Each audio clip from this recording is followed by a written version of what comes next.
বাংলাদেশের বেশিরভাগ দলই বর্তমানে পিয়ার পদ্ধতি চায়। আসলে ক্ষমতায় যাওয়ার জন্য তারা মরিয়া হয়ে গেছে। মূলত এরকম কোনো অবস্থান নাই। এ পর্যন্ত আপনারা এই জিনিসটা জানেন কিনা, অতীতের একটা জিনিস স্মরণ করায় দিই সকলের জন্য। 91-তে একটা সুন্দর সুষ্ঠু নির্বাচন হয়েছে, 96-তে হয়েছে, 2001-এ হয়েছে।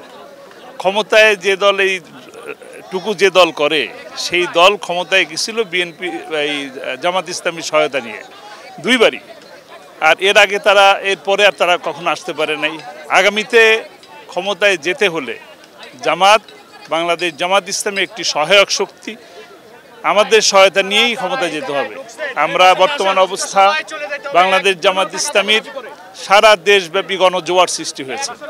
আগামীতে ইনশাআল্লাহ বাংলাদেশ জামাত ইসলামী দেখাবে, বাংলাদেশের জনগণ দেখাবে, ইসলাম প্রিয় তৌহিদি জনতা দেখাবে যে আগামীতে কাদেরকে ক্ষমতায় দেখতে চায়।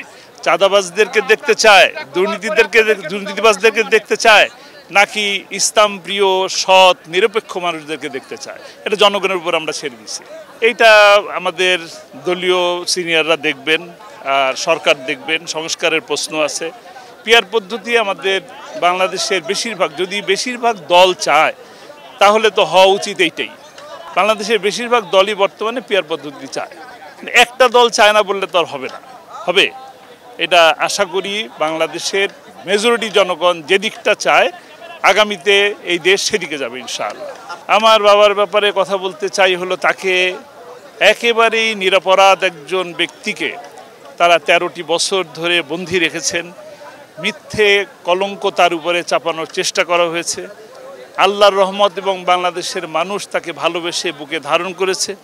যখন তারা দেখতে পেয়েছে যে আর কখনো আর সুযোগ নাই তাকে আটকে রাখার, অথবা তারা ক্ষমতায় থাকার আর সুযোগ নাই, তখন তাকে হাসপাতালে নিয়ে করেছে। তারা মনে করেছিল বাংলাদেশে ইসলামী আন্দোলন, ইসলামী নেতাদেরকে ক্ষমা করে তারা মনে করেছিল যে দেশ থেকে ইসলামকে বিদায় করে দেবে। তারা বাংলাদেশ জামাত ইসলামীকেও নিষিদ্ধ করেছে, ইসলামী ছাত্র শিবিরকে নিষিদ্ধ করেছে। কিন্তু আপনারা নিশ্চয়ই দেখতে পাচ্ছেন এখন কিন্তু আওয়ামী লীগই নিষিদ্ধ হয়ে গেছে, মানুষের মন থেকেও নিষিদ্ধ হয়ে গেছে, সংবিধান থেকে, নির্বাচন কমিশন থেকেও তারা নিষিদ্ধ হয়ে গেছে। ইনশাআল্লাহ আগামীতে ইসলামের জয় জয়কার হবে। আসসালামু আলাইকুম রহমতুল্লাহ।